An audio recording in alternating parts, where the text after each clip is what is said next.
And we're starting. I'm not quite sharing my screen just yet. I'm still working out a couple little glitches with getting ZBrush 2023 started. My hotkeys, still have to transfer those over. I thought I got everything transferred over from ZBrush 2022, but I still have to get my hotkeys. They'll just take 1 minute here, and then I'll start sharing my screen. I'll get started with you guys. But I'm really excited to stream with you guys today. It's been a while. It's been like almost 2 months, I think, since the last time I streamed. So we'll be starting up with a project that I had already started previously. Haven't touched it in a couple months, so we'll just get these hotkeys transferred over, and then we'll be on our way.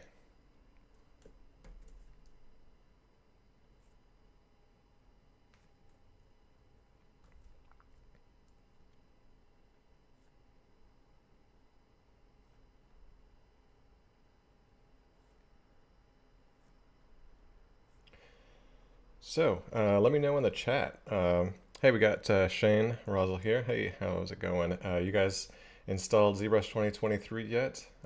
What are your impressions of it? Let me know in the chat.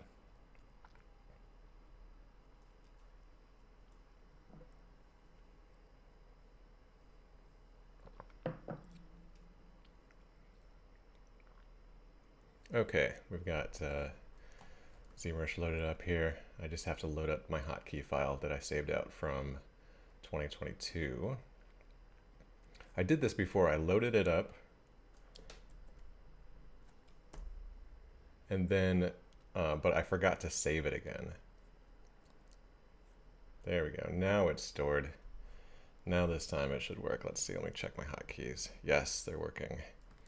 Okay, great. Hey, Zach Horo. Good to see you here. So yeah, like I was saying, I got this project I started on that I was working on previously before I went on a vacation to Mexico. And then I did a 10-day silent meditation retreat over the holidays. So been away for 2 months, but ready to get back into it. So just got to load up my project I was working on.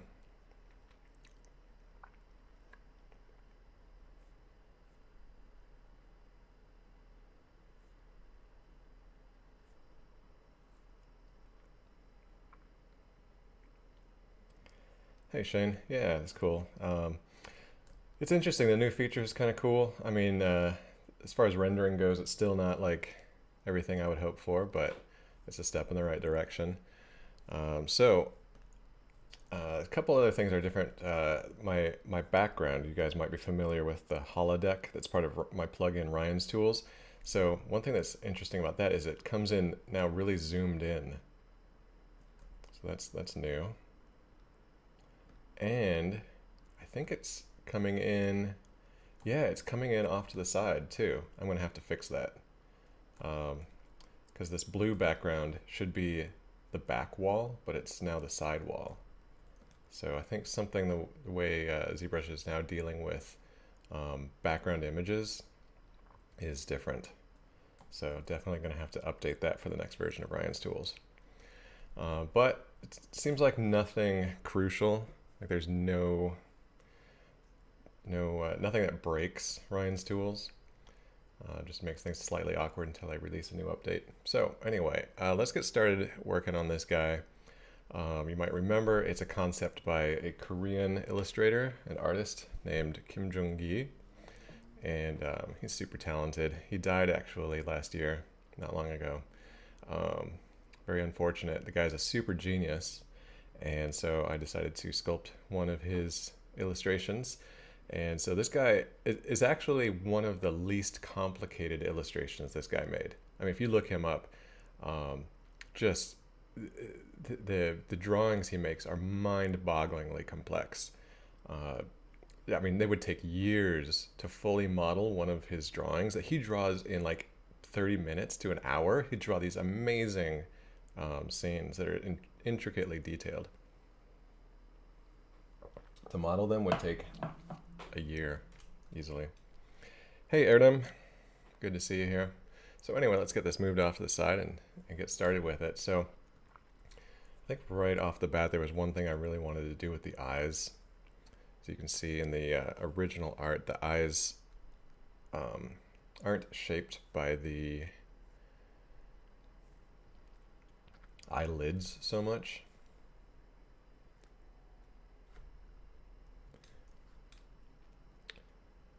So I just wanted to make an adjustment to that. I feel like the eyes need to be popped out just a little bit more.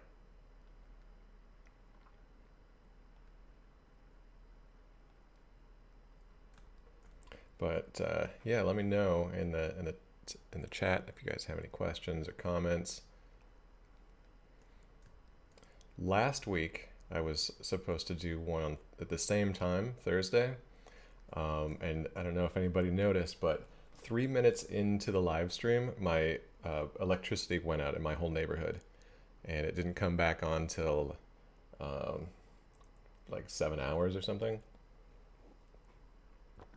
So that's why I didn't have a live stream last week.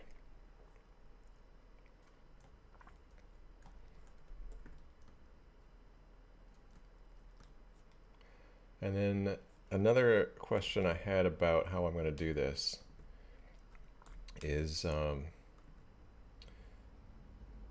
so if you look at the original concept, the scales on his body, they're pretty chunky, you know? And so I was asking myself, should I sculpt that in, or should I make separate objects and layer them on the surface? I'm still not certain which way I want to go with that. Or maybe I'll do a combination, like sculpt some of it, but then also add in a few separate object chunks. But yeah, his style is so detailed. Hey Shane, cool. Well, glad I could answer the burning mystery of where I went last week.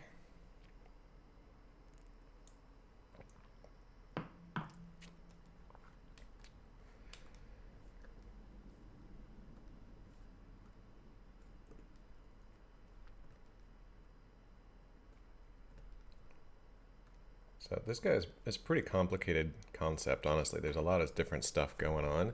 So this is going to be a multi-week project still left to go. It's like there's shoes and the snake and the hat and the teeth and the everything and the scales. So just yeah, sit tight and we'll just be along for the ride. Hi Yusuf, good to see you here.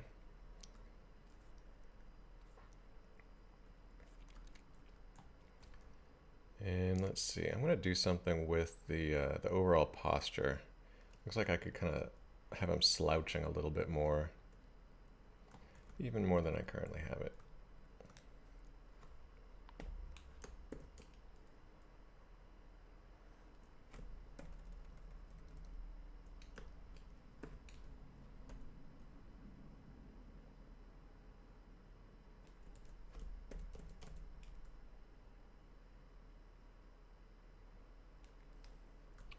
Trying to get a little bit more of that S-curve shape.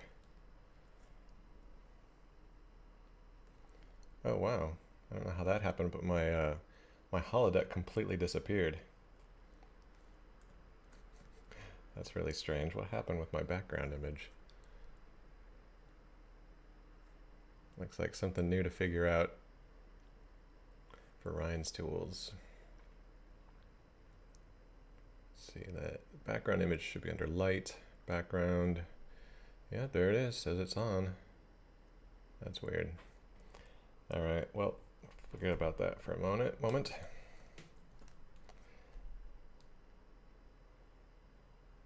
Yeah, posing it shouldn't be too hard. Pretty standard posing, but one interesting thing about the original illustration is how he cheated the shoes. You know, he wanted to draw emphasis to this shoe because this is where the action is happening. So he shrunk that one down. But I think in 3D I want to keep the shoes the same size or close to the same size. I might tuck this leg so this foot is like behind this foot. We'll see. We'll see how it goes.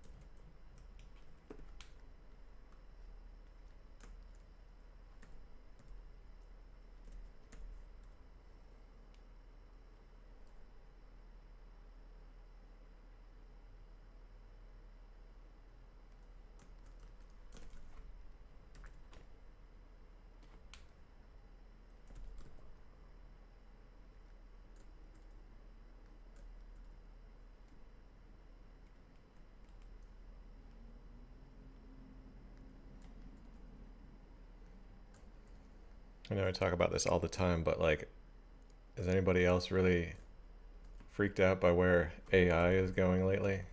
The Chat GPT. I mean, it's just astonishing. I mean, one of the more interesting things about it, it seems like it's less about creating truly intelligent text as much as it is making text that looks like a human would have written it, which is a little different.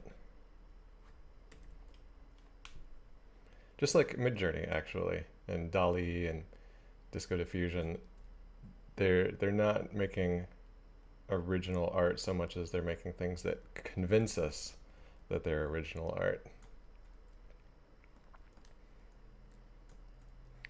which is it's kind of strange that it's easier to fool people into thinking that something is intelligent than it is to make something actually intelligent.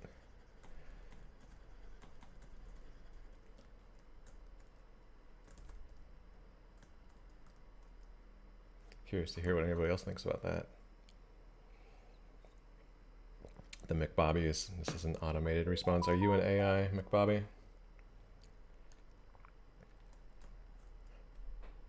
Be crazy to connect ChatGPT with Midjourney and have ChatGPT feed prompts into Midjourney and just see what keeps coming out that way.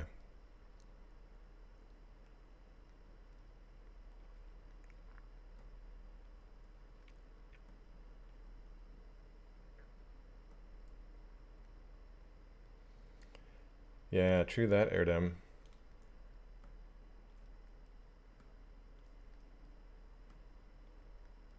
They're definitely keeping the full power of it under wraps.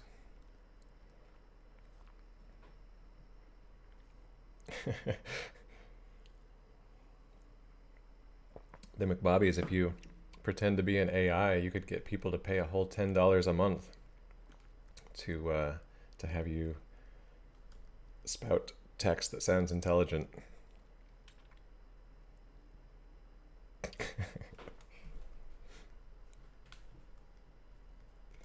But it's going to take you all day to write up the text, so you make $10 a day. That's what we have to compete with now. Thanks, AI.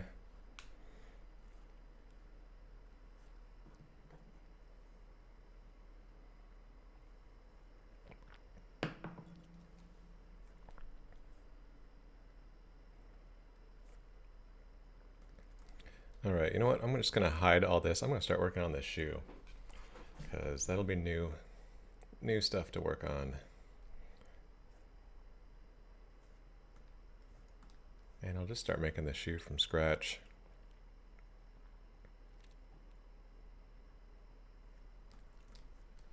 I've had a lot of freelance jobs that were making shoes, and so I kind of feel like I can power through this real fast.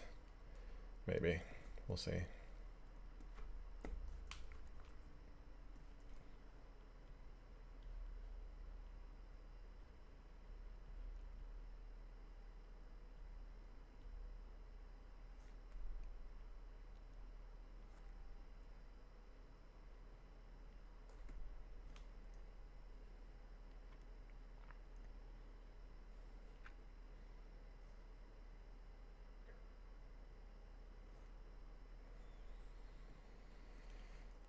Yeah, that would be interesting if there were laws that made it so that AI couldn't use artwork without permissions. I think that one thing that's really interesting about that is that, I mean, artists have been stealing each other's art for as long as art has been around. I mean, even to go back to like prehistoric cave art, I mean, everyone was just taking everyone else's ideas. Um, I think nobody even cared back then because everyone was kind of more in it together.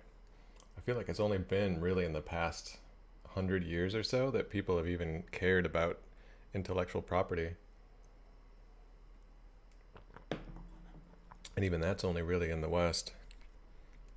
It might end up just changing our entire concept of what it means to have intellectual property.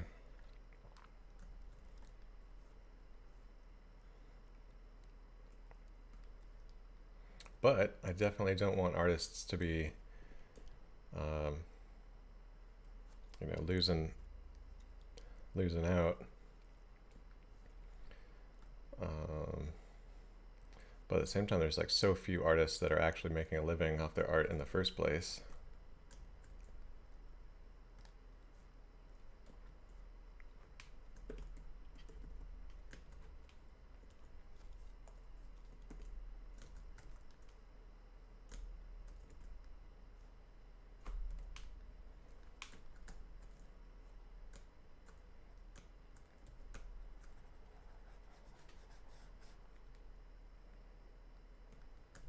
Hey, Llama.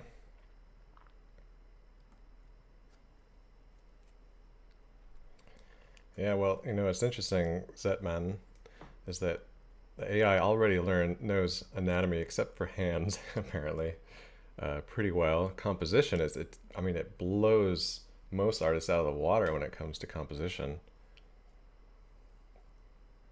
Likewise with perspective and color theory. I mean, those are the things that I thought were going to be the hardest for AI to do. But it turns out composition and color theory is the easiest. I mean, all I had to do was like just copy what the great artists have already figured out.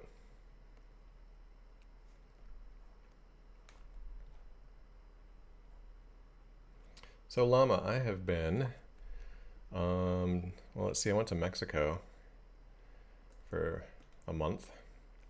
Then I went on a silent meditation retreat for 10 days. So that's where I've been.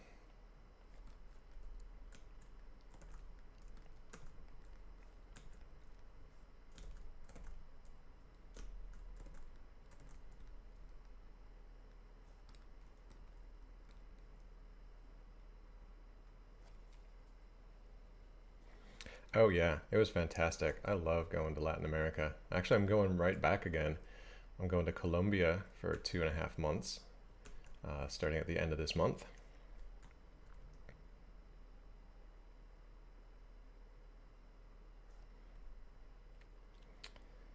Catty, that's interesting. Using a form of IP to drive commerce for textile. I'm curious what that means. I'm actually not sure what you're referring to. Looks like you're into apparel design, so definitely I see how textiles fits into what you're talking about.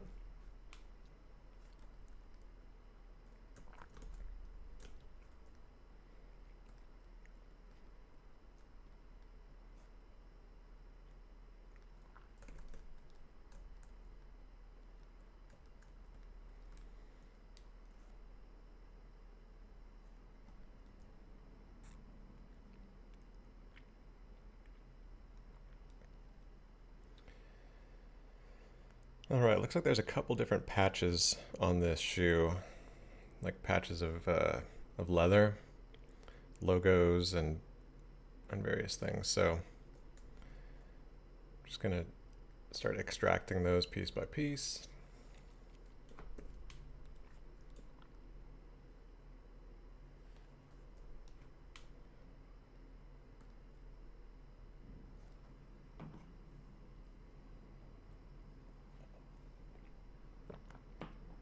That's cool. You're going to London. I've never been to London.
So yeah, this is basically how I go about making shoes. I kind of make an understructure, what they would actually call in the shoe industry a last, and then kind of masking and extracting different panels off of that.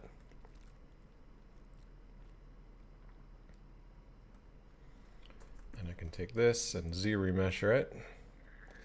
Let's see, they got the new Z-remesh features, which lets you retry. So let's see how this works. I actually haven't used this feature yet. Okay, we get one result. Let's see. Let's set the resolution a little lower, hit retry. Honestly, it doesn't seem to be going any faster. Womp womp. Set it a little bit lower, retry.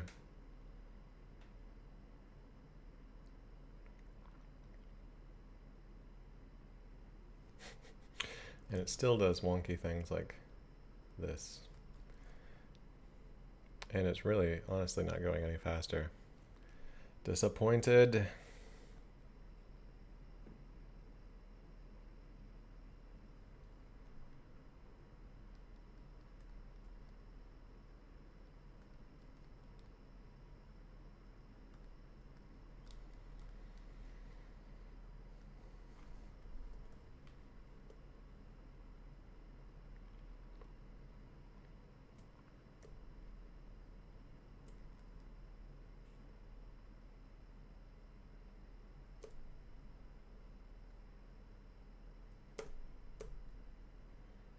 Just a little bit of manual cleanup.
Kind of feel like maybe even the opposite direction of IP would be really interesting, where nobody owned any intellectual property and everybody was just constantly remixing everything all the time. But then everybody had universal basic income, so nobody even had to worry about it. Everybody was just borrowing everybody else's ideas constantly and nobody cared. That might be cool too. Emperor of Cheese. I'm good, thanks. Welcome.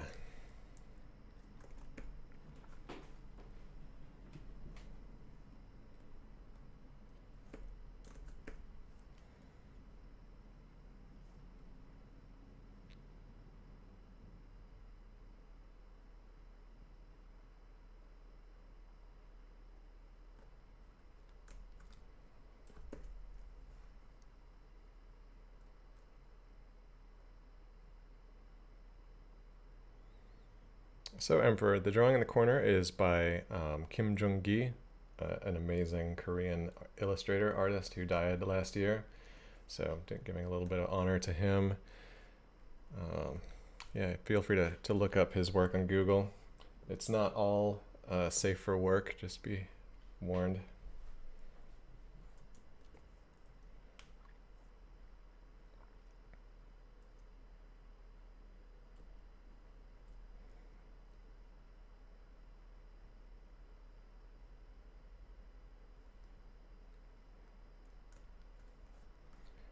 Let's see, I'm going to extract the tongue next.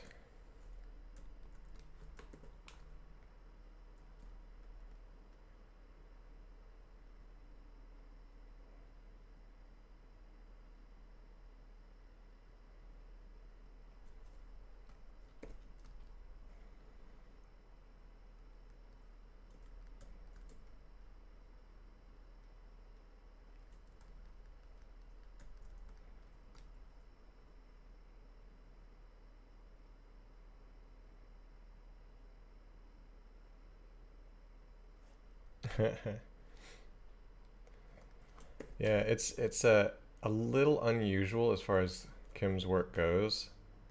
It's not quite as like complicated, but I saw it as actually something that I could finish modeling in less than 2 months, unlike pretty much everything else he's ever done. So figured it would probably be a good project to do. Sorry, just checking my phone really quick.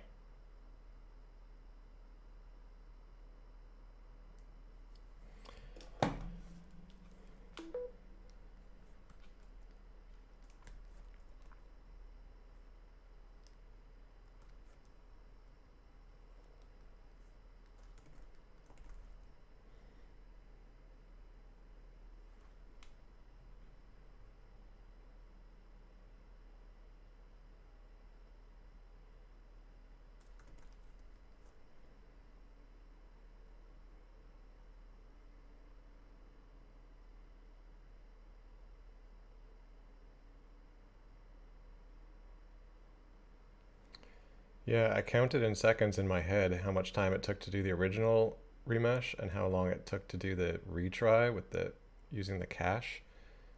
It's the same. I don't know what's going on.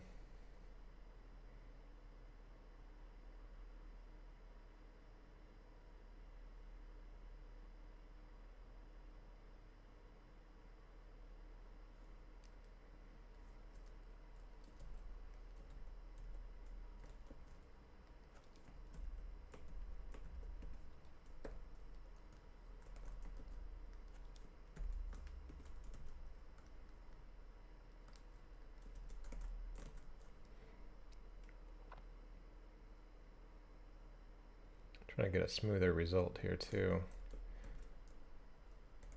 That edge was kind of jagged and I think it was messing up the look.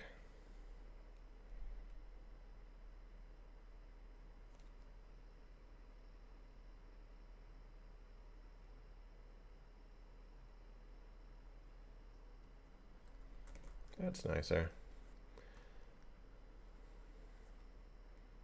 I'm just gonna Z-remesh this instead of hitting retry.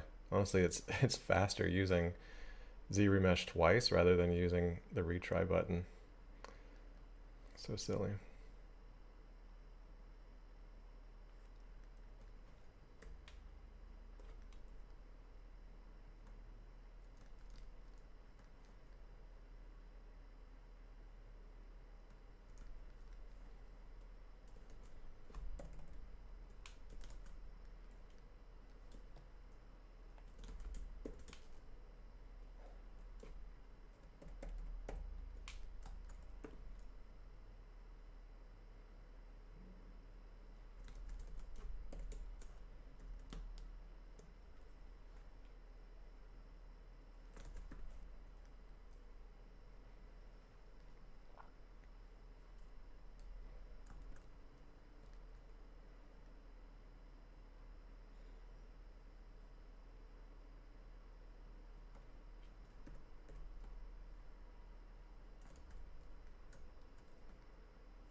gotta clean this up a little bit.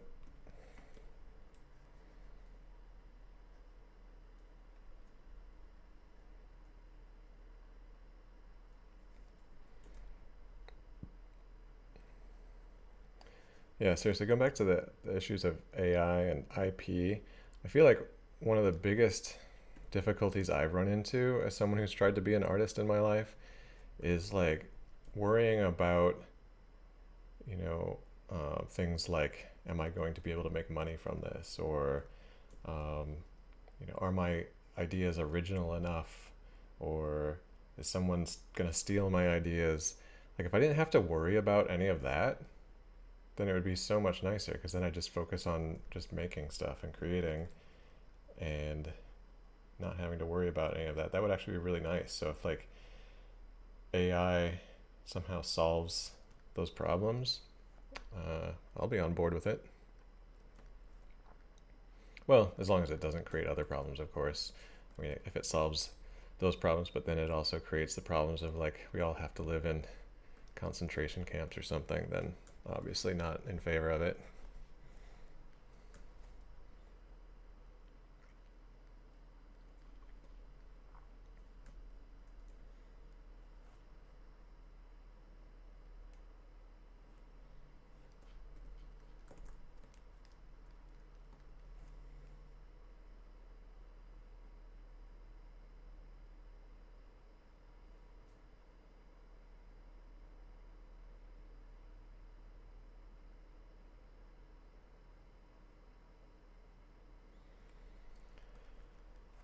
Yeah, definitely. Llama, I've been tempted, honestly, to concept some stuff in AI that I can then base a character sculpt off of or some object. Um, but at the same time, it's like it's really good, but it's not quite what I would have wanted. It's like close but no cigar. It's just always not quite there yet. I mean, of course, you can just, if you have any artistic skill, you can take what it spits out and then edit it until it does look like what you want. But then there's a problem with that too, honestly, which I found comes from my experience with like sometimes for jobs or something, a client will give me a model that's already been started that they just want some modifications made to it, and I find that the starting with something that's already halfway in progress kind of messes with the creativity. It's like you have to fight upstream against all the things that aren't working, that you might as well just start over from scratch. So I am also a little hesitant of using AI as like a starting point because it does come with some great things already figured out, but you have to fight upstream against the things that aren't working but still kind of look good anyway. So I'm sure we'll, I mean, it's like compared to things like climate change and world hunger and stuff like that, it's like a very small issue, but it is something I think about.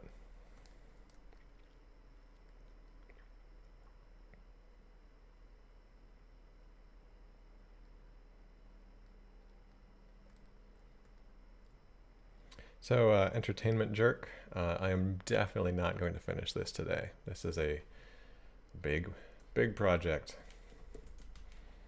And I really want to take my time with it too. There's no rush, there's no deadline on this. So I might as well try to do my best with it, and make something I'm proud of.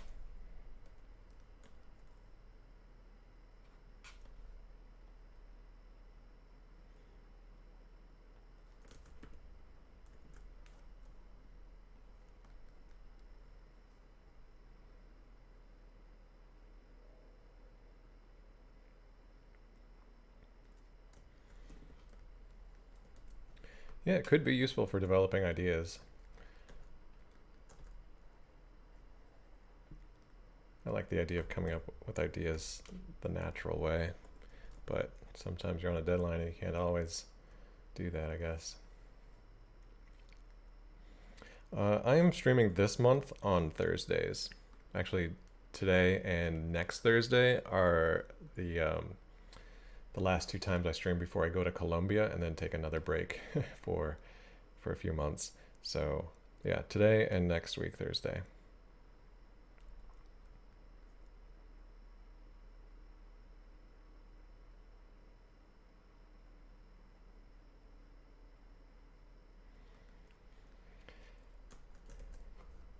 Yeah, that's true, Jeremy, right? AI tools can definitely help.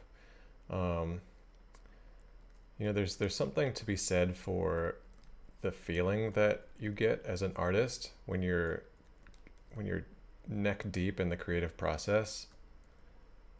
And that's an experience that AI doesn't have and doesn't necessarily give you. I mean, definitely, I think there are some people who get neck deep in the process of figuring out exactly how to craft a prompt, and that's cool, But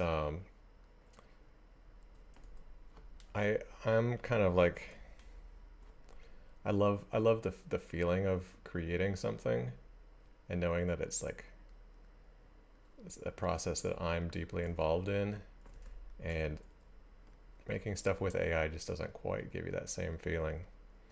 Even if you create something very cool, even if you spend a lot of time working on the prompts, it's still, not fully your own thing. So I just hope that experience doesn't go away for artists. Entertainment Jerk, how long will you take? Planning on watching the whole stream. It's almost 12 here in India.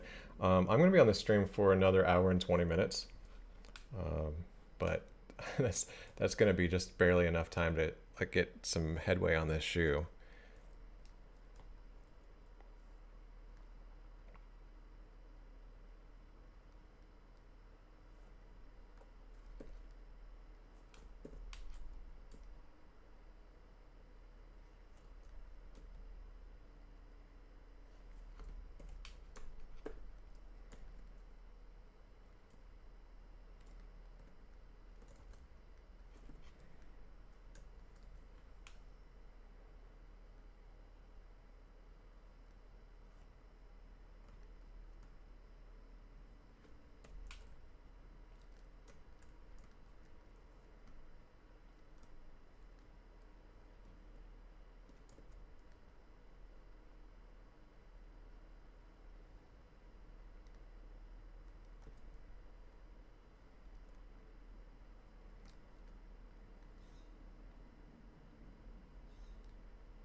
Sorry, I have to send one text really fast. It will hardly take a moment.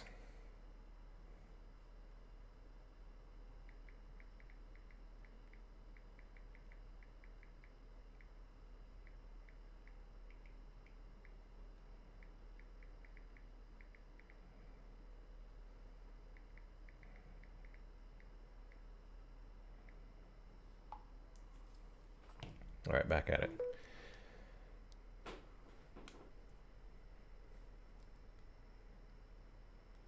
Oh, hey, Poons. Thanks so much for the compliment. That's really great. I'm glad my tutorials could help you out.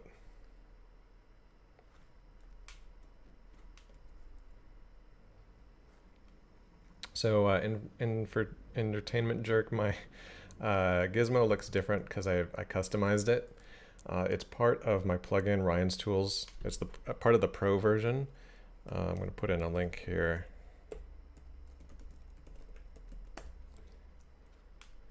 Link in the chat.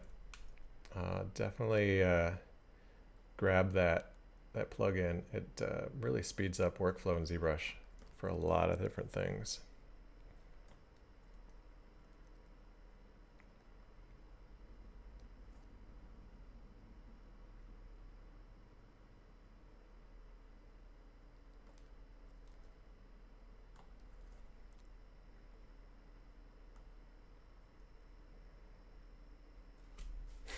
Is this the best version of ZBrush ever? Well, nobody ever releases a version of ZBrush or of any software with the intention that it be worse than a previous version. So Yes, this is the best version of ZBrush ever. Always love that when the marketing, you see it all the time on Apple's marketing. They're like the most powerful processor in an Apple device ever. Well, it's like, no kidding. Of course it's the most powerful. They're always making more powerful processors all the time. It's like they don't make less powerful processors than last year. Can you see a full character? Yeah, let me show you guys the full character just in case there's anybody who's dropped in more recently and hasn't seen this. Oh, that shoe is huge compared to everything else. I'll have to scale that down. But anyway, this is the character I'm working on.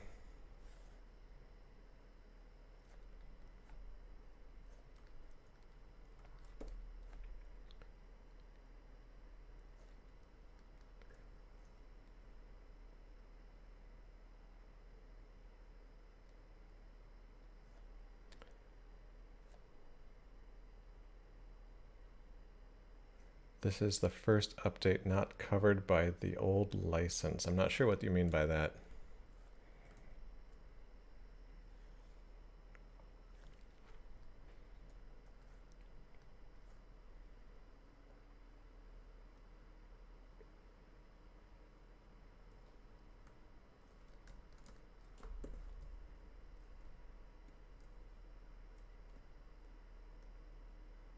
I'm just gonna freehand a Nike swoosh on this.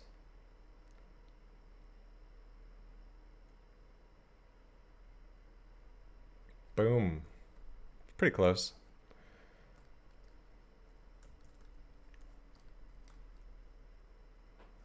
Close enough. Oh yeah, that's true. No more free upgrades. Gotta be on the scripture. Well, you can buy the what do they call it? The permanent license, where you can use it, indefinitely. You just don't get upgrades without paying for them. Which, if you buy an upgrade every other year, it ends up costing about the same as the subscription. So, yeah, I'm not thrilled about the change either. But I mean, it had to happen eventually.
You don't need a subscription to be on 2023. You can buy a perpetual license of it. It's just that further upgrades to 2024 won't be for free. I do believe, now don't quote me on this, definitely not representing Maxon when I say this, but I think that if you buy a perpetual license for 2023, that you'll get the point upgrades for free, like 2023.1, 2, 3, etc. But once it hits 2024, then you would have to buy another perpetual license.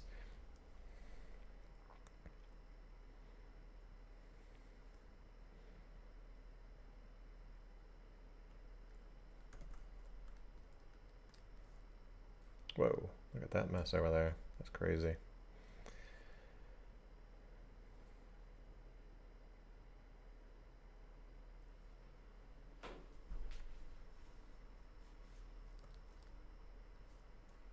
That's weird.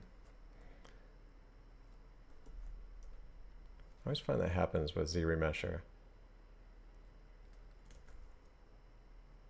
It's like, it does the whole thing really nice, except for one part of it. It's a total disaster.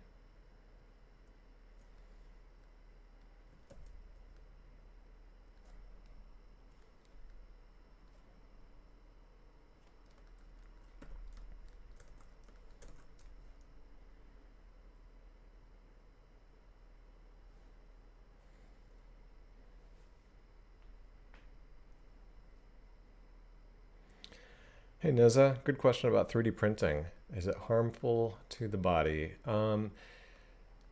It can be, honestly. There are, I mean, depends on the type of printing you do, but there's things like chemicals, resins, dusts, powders, microparticles, depending on which type of printing you're doing. So there's definitely things to keep in mind and safety precautions to take.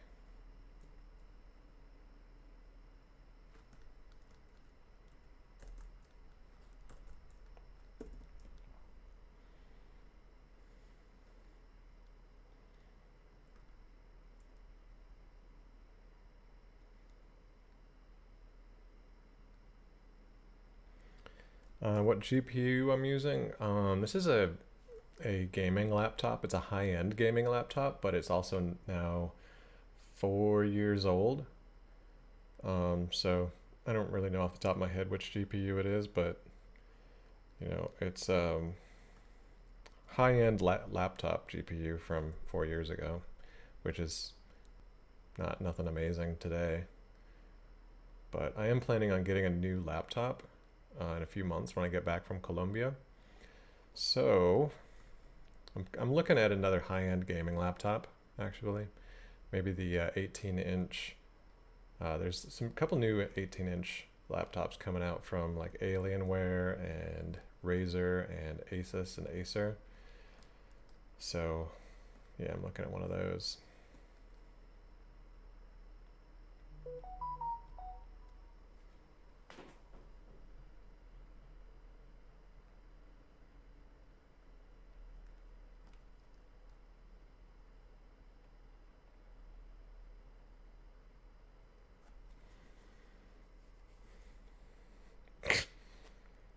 Ta-da. If you're talking about sand at the beach, yeah.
Begzad Azamov, I'm not working officially for ZBrush now. No, they just invite people like me to stream, but I'm not an official Pixelogic or Maxon employee. They're not paying me to do this.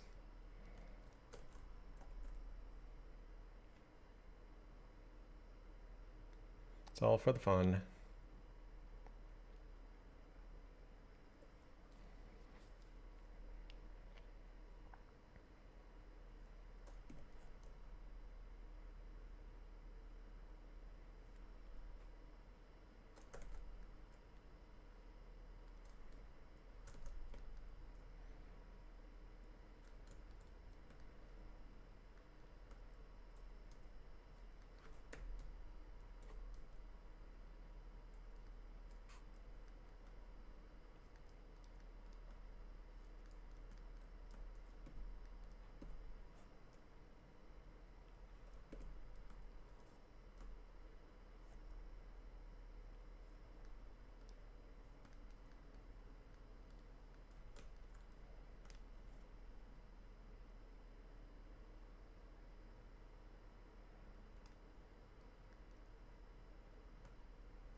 Thanks, Puns.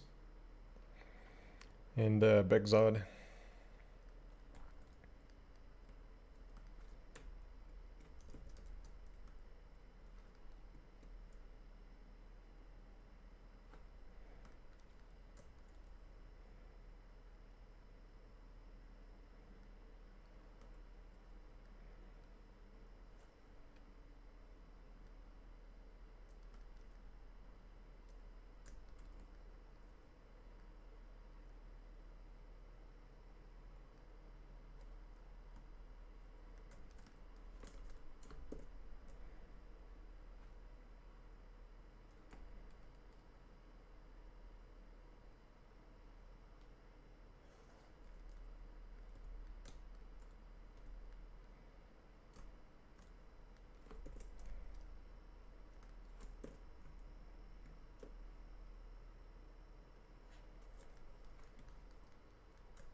Yeah, it's amazing. My beard has got longer. Usually it grows inwards, but lately it's been growing outwards, so it's a nice little change of pace.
Yeah, llama. I like playing with the style and length of my beard.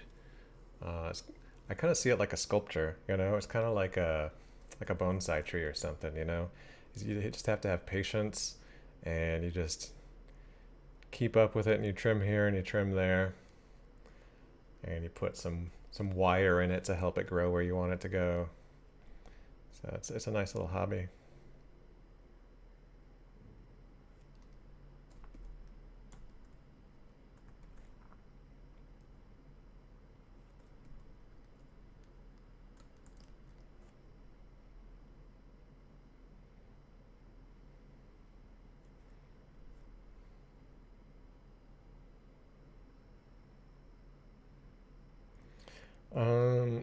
I don't really use oil on my beard. I probably should, because last time I went to the barber and got a trim, he was like, "You're gonna put some oil in your beard uh, because it's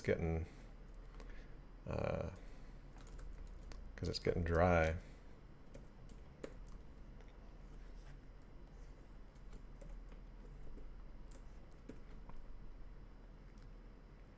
But even though it was dry, it wasn't bothering me in any way. So I don't know.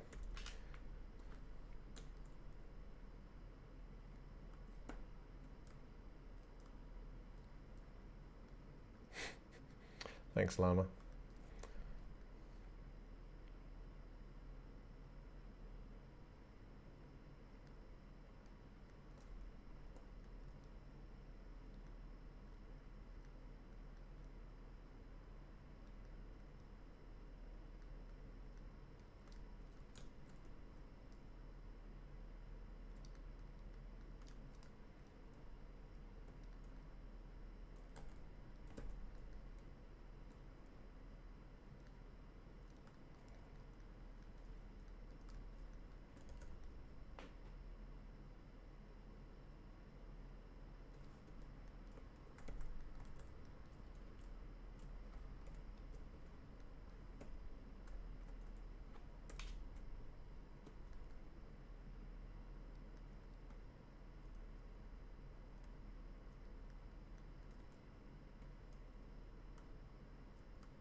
So shoes get pretty complicated. I'm not gonna put as much work into this shoe as I would for like a freelance project where it has to be really perfect. I'm just gonna kind of get it close enough.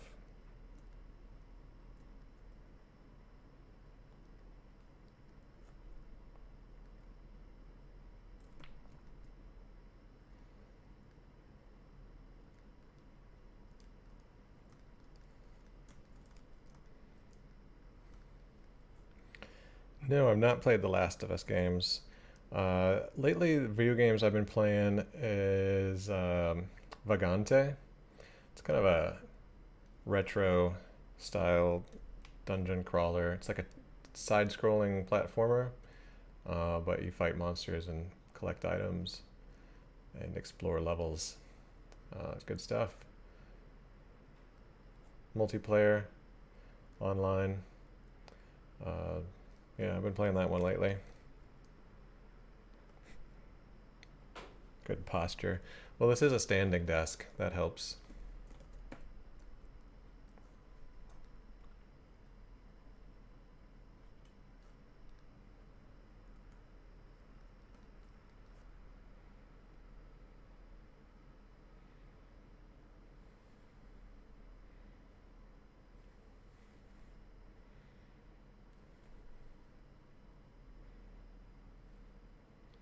It'll make the shoe kind of extra puffy.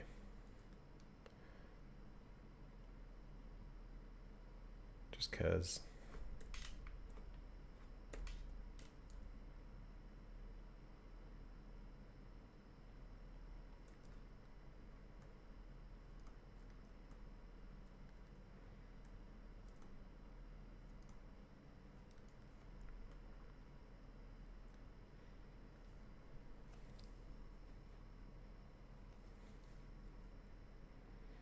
Yeah, I mean my legs do get tired after a while, but it's a desk that switches from standing to sitting, right? It's like on a it's got some motors, lift and lower it.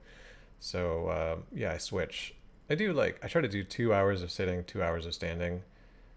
Get lunch, 2 hours of sitting, 2 hours of standing. That's my day.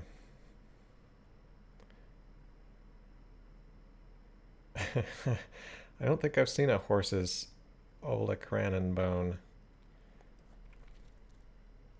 If it's as weird as the name, I'm intrigued.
Yeah, retro games are great. There's something really special about games from the 80s and 90s.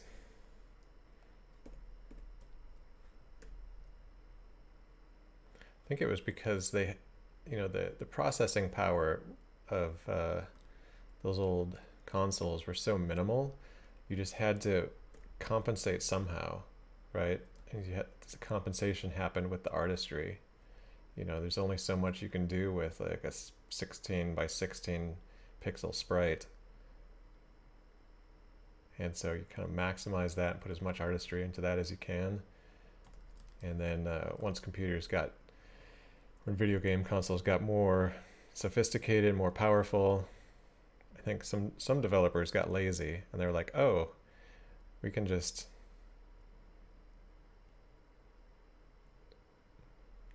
we just increase the resolution. That makes the game look good. Or increase the number of colors we have to work with. That just solves all our problems, and it doesn't. Doesn't higher resolution and more colors doesn't make for a more fun game.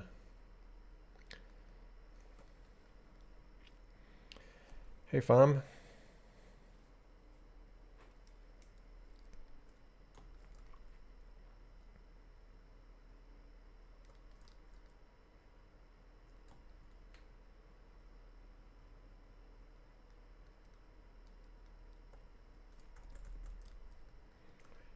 All right, I'm going to put in the holes for the laces.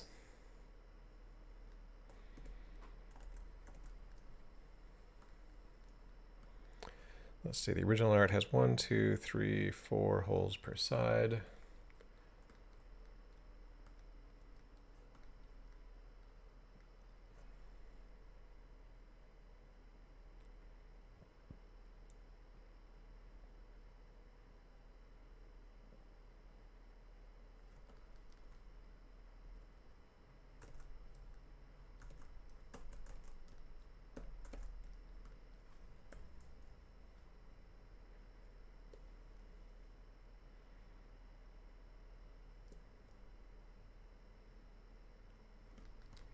There's a 1. Let's get a 4th up here. And then let's see, we need 2 more.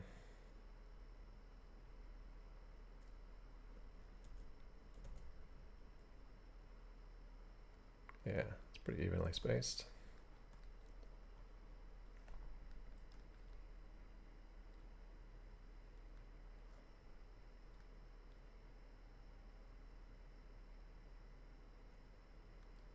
Cool.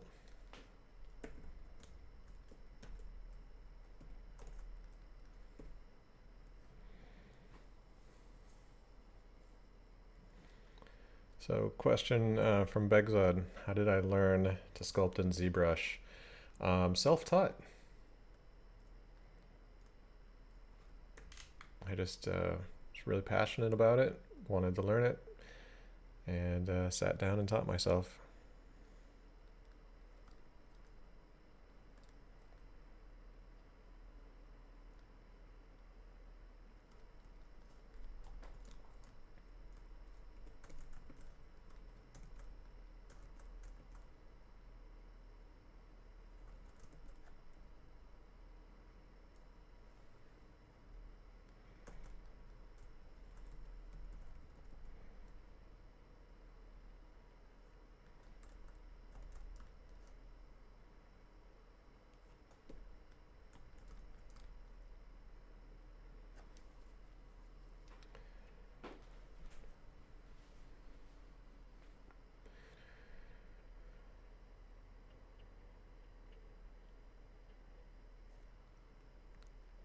I took this into Transpose Master so I can make some modifications to it as a whole. Why don't I use symmetry? Well, it's because the shoe isn't actually symmetrical.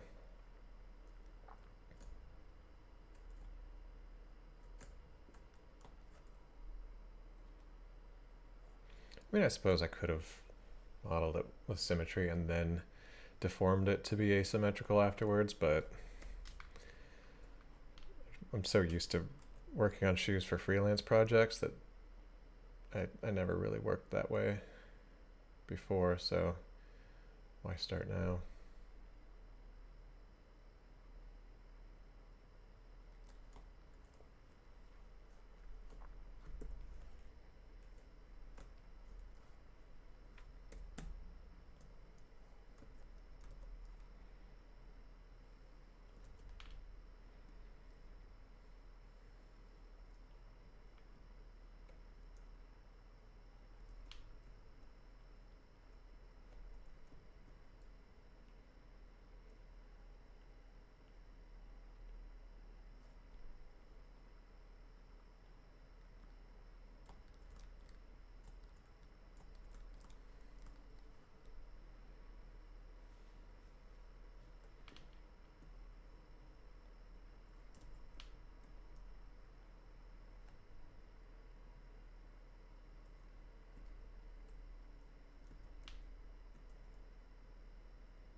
How do I use move but the silhouette doesn't change? I think you're referring to that I had masked off part of it so that when I used move, it wasn't affecting the part I masked off.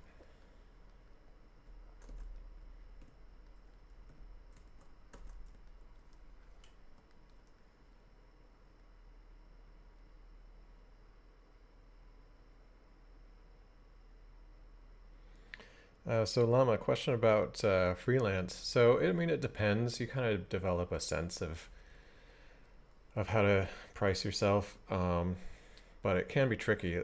Basically, what it comes down to is some jobs have a really clearly defined goal, and so when it's really clearly defined, and you know there's not going to be a lot of changes, like the client comes to you with like the concept already really fleshed out, then it's then I usually charge a project rate. If the project is more open-ended and there's that there's going to be changes and adjustments and they're still figuring out what they really want, then I'll charge an hourly rate. And I base my project rate on how long I think it'll take to do. But then there's always like, it always takes longer than you expect, because even if a project is really like explicitly laid out of what the client wants, there's always unexpected things coming up. So usually I'll take the how long I expect it to take. If there's no complications, and I just double that. And then a freelance rate should generally be about what your hourly rate would be if you had a full-time job times 2. Because as a freelancer, you are your own receptionist, you are your own producer, you are your own maintenance, you are your own IT. And so yeah, you gotta cover all those costs. You're buying your own equipment, as opposed to, you work at a job in an office. The company provides the computer, the company provides the IT department, the secretaries, all that stuff. They're paying the electricity bill. So yeah, you'd take what the job would be worth hourly times 2, and then if it's a project rate times 2 again. So yeah, if you get a good reputation with clients, you can actually and you work efficiently, and you get things done quickly, you can actually make good money. Why is there a line at the top of the screen that grows and shrinks sometimes? I don't know if you're talking about the undo history.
I don't know about your broadcast. Yeah, I don't know what's going on with that. Sorry if there's any complications with the internet connection, maybe.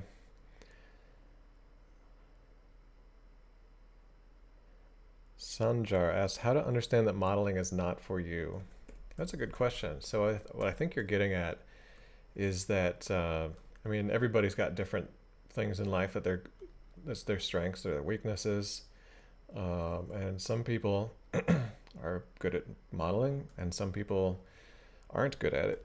And sometimes people who aren't good at it want to do it anyway, and maybe they devote a lot of time to learning it before they learn that maybe it's not really what they want to be doing with their career or their life. Sometimes it comes down to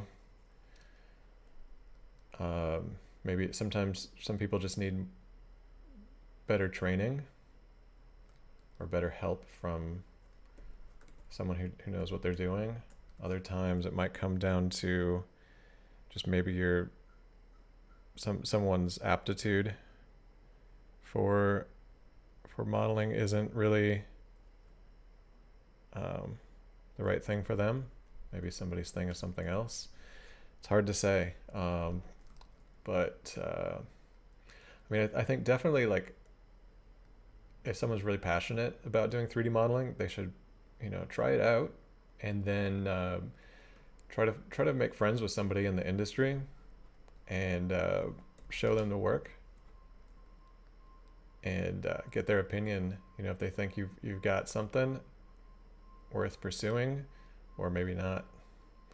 It can be a tough pill to swallow to hear that we are maybe 3D modeling isn't the right career path for you. But it's better to hear it sooner rather than after investing a lot of time into it.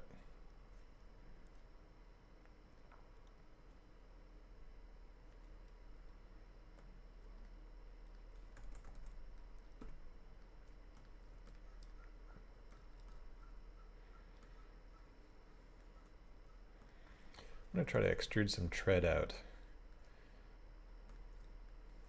I'm just going to try to follow the geometry that's already there so I don't make things overly complicated.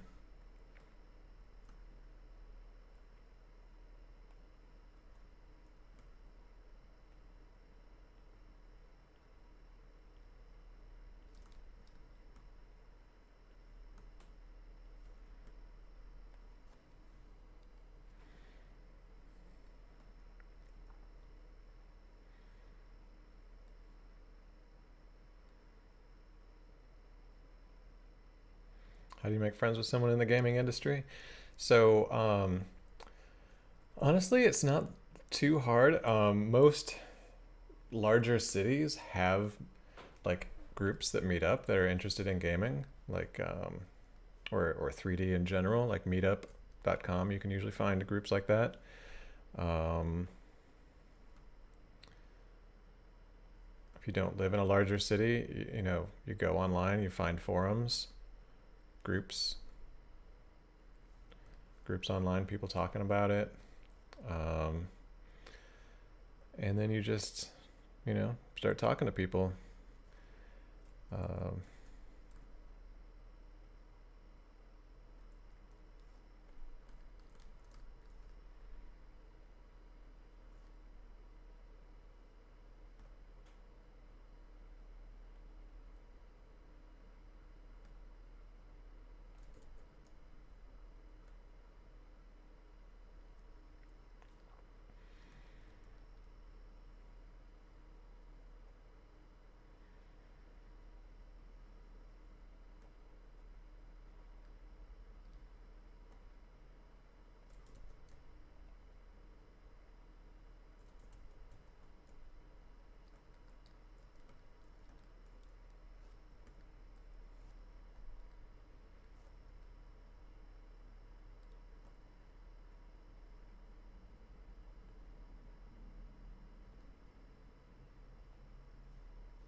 This tread is definitely going to be more simplistic than a real professionally made shoe model, but it's what we're dealing with today.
Yeah, Llama, there are shoe print alphas, but then that's a whole, I mean, it makes it easier in some ways, but it's more difficult in others because then you have to make sure the alpha matches perfectly the shape of this outsole. And then you also have to like subdivide your mesh really dense. I want to keep a lighter mesh so it's not so dense. And it's, you know, it's a cartoony sculpt, so you know, if it's a little simplistic like this, I'm totally fine with that.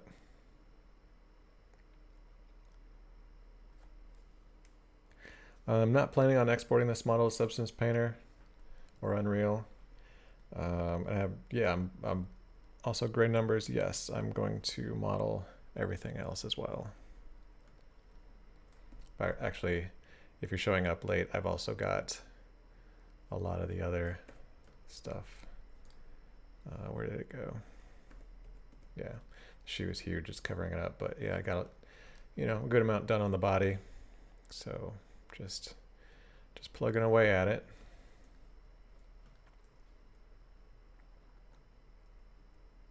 Thanks, gray numbers.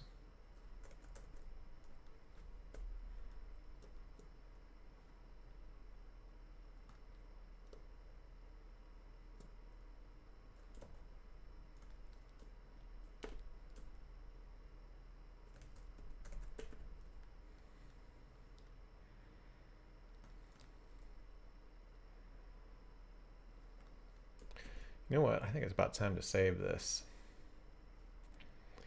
Because you never know when a crash is going to come along.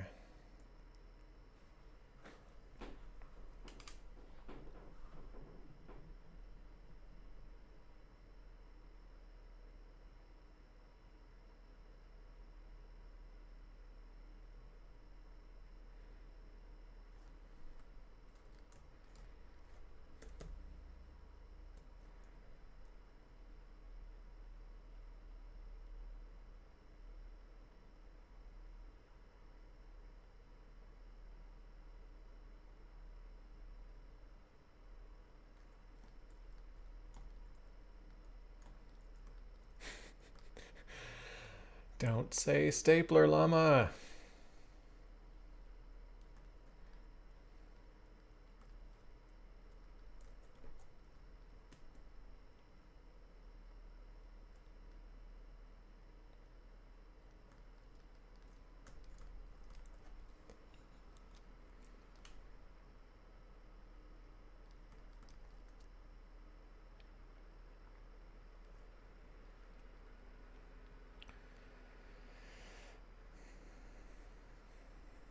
Thing with making shoes is like you think you got it like getting close to done, and then you like look at your concept and you're like, oh yeah, I'm like only halfway there. There's like always so many other things to do.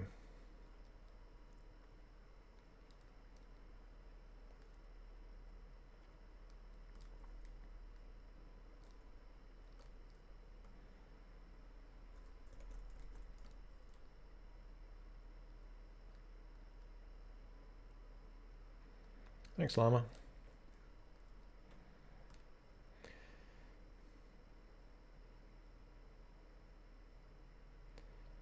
Pones.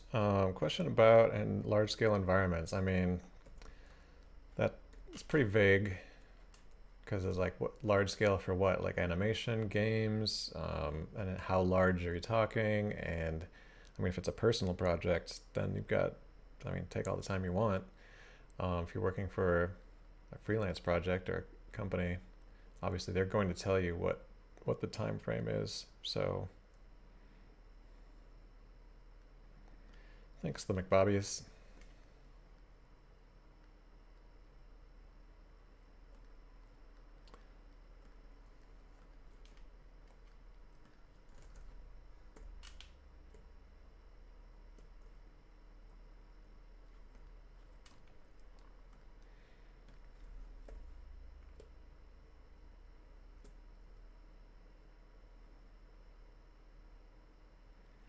Do something a little special here. I'm gonna make a little depression for the stitching to fit into. Helps add a little boost of realism.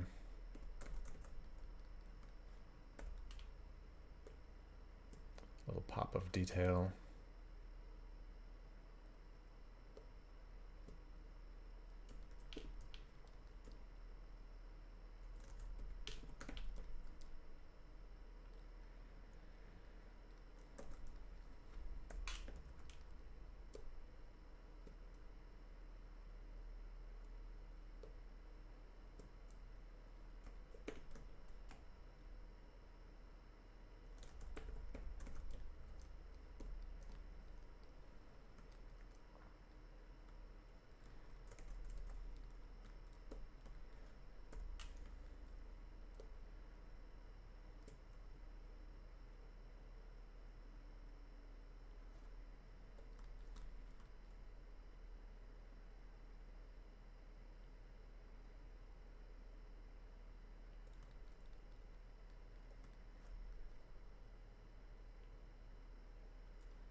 While you're eating peanut butter with a fork.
You eat your peanut butter with breadsticks, llama? Actually sounds pretty good. I should try that.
So the shoes have this interesting pattern on them. There's like this zigzag, and of course it's really sketchy, but I kind of get the feeling that it's almost like a dragon scale texture, like with these overlapping scales, which would be really cool to simulate, because I think it kind of echoes the crocodile scales.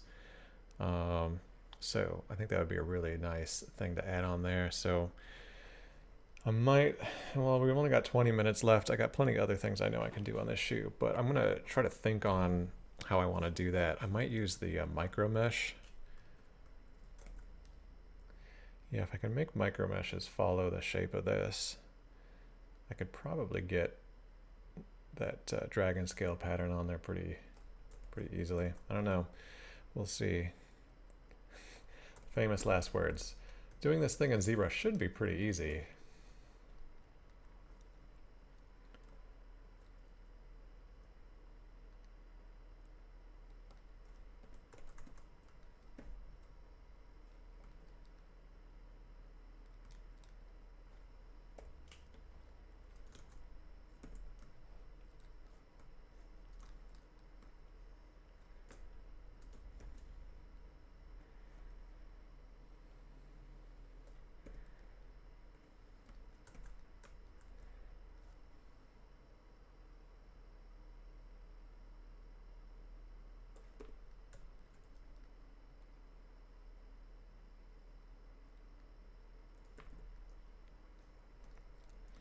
Micromesh has been around for a couple of versions.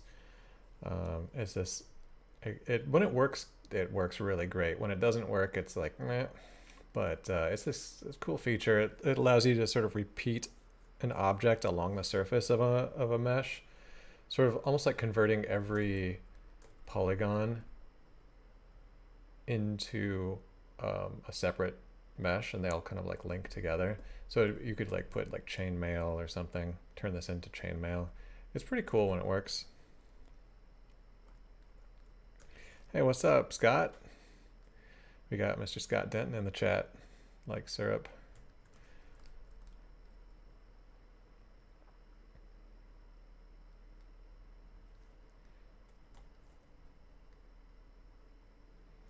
What's up, my dude?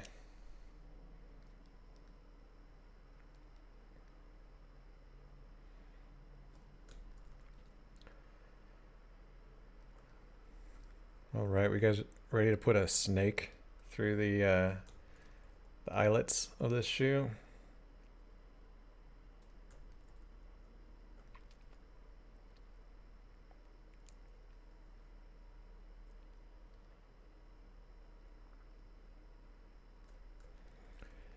I'm trying to think how I want to make this snake. Probably use a curve brush maybe.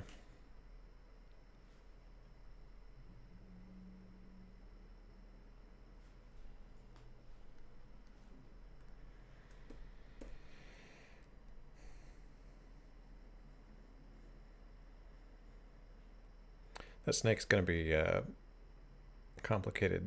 Actually, I want to give myself a full day to work on that. So I'm going to jump to something completely different that I can do in like the last 15 minutes, which is get, you know what, I'm going to put that smiley face ball thing in his mouth. That'll be fun to do.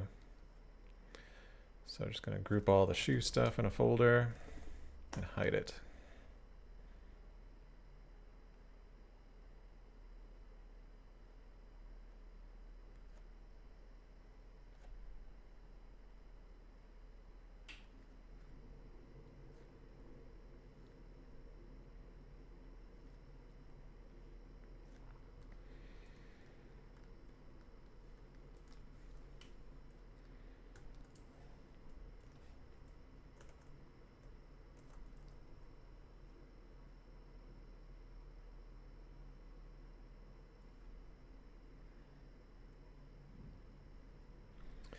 Yeah, Scott's recommending C-spheres and then curves helper to make the snake shoelaces. Yeah, that would definitely be a way to do it.